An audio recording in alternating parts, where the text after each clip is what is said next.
Hindi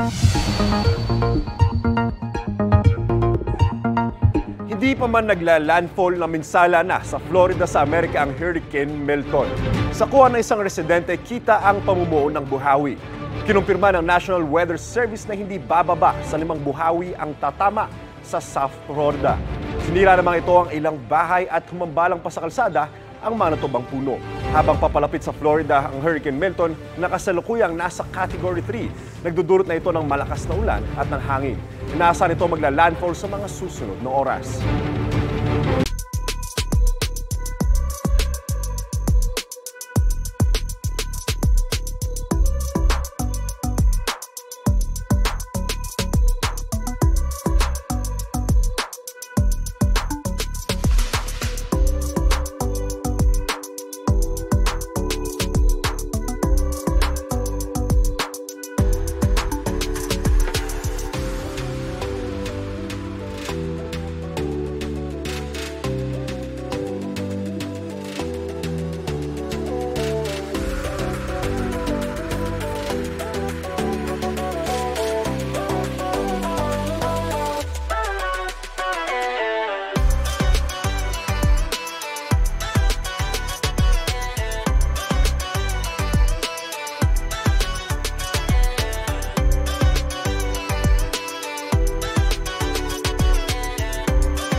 Kapuso, para laging una ka sa mga balita, bisitahin at mag-subscribe sa GMA Integrated News sa YouTube. Sa mga kapuso abroad, samahan nyo kami sa GMA Pinoy TV at sa www.gmanews.tv.